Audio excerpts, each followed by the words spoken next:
आप सभी को राधे राधे। आइए मित्रों, आज पुत्रदा एकादशी है। आज हम पुत्रदा एकादशी का महात्म्य श्रवण करेंगे। युधिष्ठिर बोले, श्री कृष्ण कृपया करके पौष मास के शुक्ल पक्ष की एकादशी का महात्म्य बतलाइए। उसका नाम क्या है, उसे करने की विधि क्या है, उसमें किस देवता का पूजन किया जाता है। भगवान श्री कृष्ण ने कहा, राजन, पौष मास के शुक्ल पक्ष की जो एकादशी है उसका नाम पुत्रदा है। पुत्रदा एकादशी को नाम मंत्रों का उच्चारण करके फलों के द्वारा श्री हरि का पूजन करें। नारियल के फल, सुपारी, बिजोरा नींबू, जमीरा नींबू, अनार, सुंदर आंवला, लौंग, बेर तथा विशेष आम फलों से देवेश्वर श्री हरि की पूजा करनी चाहिए। इसी प्रकार धूप दीप भी भगवान को अर्चन बंधन में उपयोग करना चाहिए। पुत्रदा एकादशी को विशेष रूप से दीपदान करने का विधान है। रात को वैष्णव पुरुषों के साथ जागरण करना चाहिए। जागरण करने वालों को जिस फल की प्राप्ति होती है वह हजारों वर्ष तक तपस्या करने से भी नहीं मिलती है। यह सब पापों को हरने वाली उत्तम तिथि है। चराचर जगत सहित समस्त त्रिलोकी में इससे बढ़कर दूसरी कोई तिथि नहीं है। समस्त कामनाओं और सिद्धियों के दाता भगवान नारायण इस तिथि के अधिदेवता हैं। पूर्व काल की बात है, भद्रावतीपुरी के राजा सुकेतुमान राज्य करते थे। उनकी रानी का नाम चंपा था। राजा को बहुत समय तक कोई वंशधर पुत्र नहीं प्राप्त हुआ, इसलिए दोनों पति पत्नी सदा चिंता और शोक में डूबे रहते थे। राजा के पितर उनके दिए हुए जल को सो का श्वास से ही गर्म करके पीते थे। राजा के बाद कोई ऐसा नहीं दिखाई देता था जो हम लोगों को तर्पण करेगा। ये सोच सोचकर पितर बड़े दुखी रहते थे। एक दिन राजा घोड़े पर सवार हो गहन वन में चला गया। पुरोहित आदि किसी भी इस बात को पता ना था। मृग और पक्षियों से सेवित उस साधन कानन में राजा भ्रमण करने लगे। मार्ग में कहीं सियार की बोली सुनाई पड़ती तो कहीं उल्लुओं की। जहां जहां भालू और मृग दृष्टि गोचर हो रहे थे। इस प्रकार घूम घूम कर राजा वन की शोभा देख रहा था। इतने में दोपहर हो गई। राजा को भूख और प्यास सताने लगी। वे जल की खोज में इधर उधर भटकने लगे। किसी पुण्य के प्रभाव से उन्हें एक उत्तम सरोवर दिखाई दिया, जिसके समीप मुनियों के बहुत से आश्रम थे।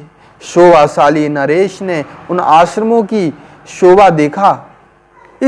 उस समय शुभ की सूचना देने वाला शकुन होने लगा। राजा का दाहिना नेत्र और दाहिना हाथ फड़कने लगा, जो उत्तम फल की सूचना दे रहा था। सरोवर के तट पर बहुत से मुनि वेद पाठ कर रहे थे। उन्हें देखकर राजा को बड़ा हर्ष हुआ।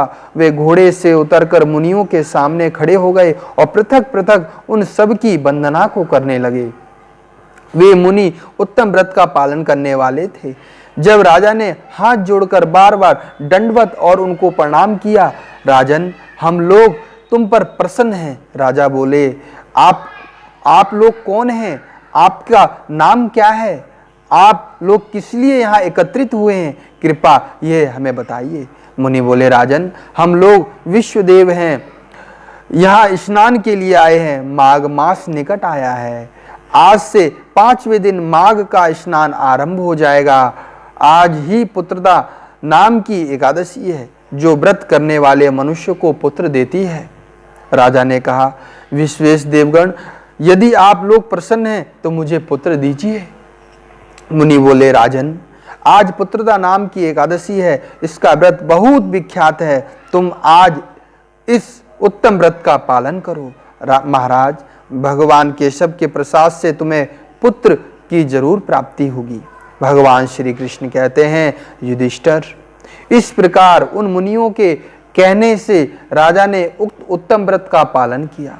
महर्षियों के उपदेश के अनुसार विधि पूर्वक पुत्रदा एकादशी का अनुष्ठान किया। फिर द्वादशी को पारण करके मुनियों के चरणों में बार बार मस्तक झुकाकर राजा अपने घर आए। तदंतर रानी ने गर्भ धारण किया। प्रसव काल आने पर पुण्यकर्मा राजा को तेजस्वी पुत्र की प्राप्ति हुई, जिसने अपने गुणों से पिता को संतुष्ट किया। वह प्रजा का पालक पालक हुआ, इसलिए राजन पुत्रदा का उत्तम व्रत अवश्य ही करना चाहिए। मैंने लोगों के हित के लिए तुम्हारे सामने इसका वर्णन किया है। जो मनुष्य एकाग्रचित होकर पुत्रदा एकादशी का व्रत करते हैं वे इस लोक में पुत्र पाकर मृत्यु के पश्चात स्वर्गामी होते हैं। इस महात्म को पढ़ने और सुनने से अग्निहोत्र यज्ञ का फल प्राप्त होता है। श्री कृष्णाय अर्पणायस्तु। जो पुत्रदा एकादशी का व्रत ना कर सके तो वे एकादशी का महात्म जरूर श्रवण करें और पढ़ें और उस दिन चावल का त्याग करें। आप सभी को राधे राधे।